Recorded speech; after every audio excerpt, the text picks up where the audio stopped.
The Haunting of Hollow Creek. Chapter 3. Uncovering Secrets. Luna Mintz arrived at the Wixxwood Mansion just as the sun was setting, casting long shadows across the overgrown grounds. She had known Becker for years, and his call had filled her with a mix of excitement and dread. The mansion had always intrigued her, but she had never dared to explore it alone. Becker was waiting for her at the front entrance. "Thanks for coming, Luna," he said, his expression grim. "I found something you need to see." "Lead the way," Luna replied, her curiosity piqued. They entered the mansion, the darkness inside even more oppressive as night fell. Becker led her to the study and showed her the journal and the photos he had taken of the symbols and the grimoire in the basement. Luna's eyes widened as she examined the images. These symbols, they're ancient. Some of them are used in rituals to summon and bind spirits. This is serious, Becker. Whoever performed this ritual knew what they were doing. "I need to know more about this spirit," Becker said, "why it's here and how we can get rid of it."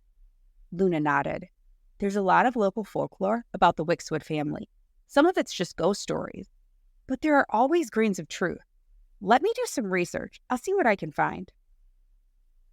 As Luna left to begin her research, Becker continued his investigation of the mansion. He couldn't shake the feeling that he was being watched, and the whispers seemed to follow him wherever he went. He spent the next few hours exploring the rooms he hadn't seen yet, searching for any additional clues. In one of the upstairs bedrooms, he found a dusty old trunk filled with letters and photographs. The letters were mostly mundane, but one caught his eye. It was from Reginald Wixxwood to a man named Elias Thorpe, dated just a few days before his disappearance. "Dear Elias," it read, "I have discovered the source of the curse that plagues our family. The spirit is ancient and powerful, bound to this house by a dark ritual.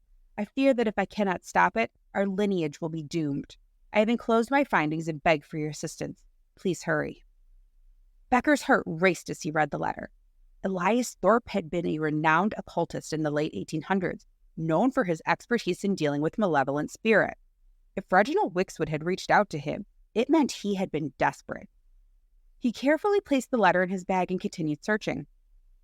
As he moved through the house, the whispers grew louder, more insistent. He felt a cold presence behind him and spun around. But there was nothing there.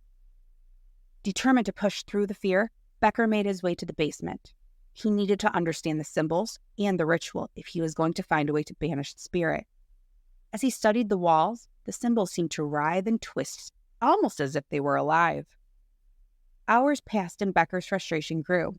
The symbols were complex, and without Luna's expertise, he was at a loss. Just as he was about to give up, his phone buzzed. It was a text from Luna.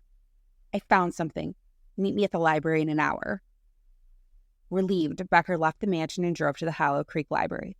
Luna was waiting for him in the archives section, surrounded by old books and documents. "I found references to a dark ritual performed by the Wixxwood family in the late 1800s, Luna said, handing Becker a stack of papers. "It was supposed to summon a spirit to grant them power and wealth, but something went wrong. The spirit was bound to the mansion, and it's been tormenting anyone who enters ever since." "Can we break the ritual?" Becker asked, his voice tense. Luna nodded. "There's a counter-ritual described in these texts. It's risky, but it might work. We'll need to gather some specific items and perform the ritual at the mansion." "Let's do it," Becker said. "We don't have much time. Aurora's still out there, and who knows what that spirit is doing to her." Together they made a list of the items they needed and split up to gather them. The clock was ticking, and every moment they wasted was a moment Aurora could be in mortal danger.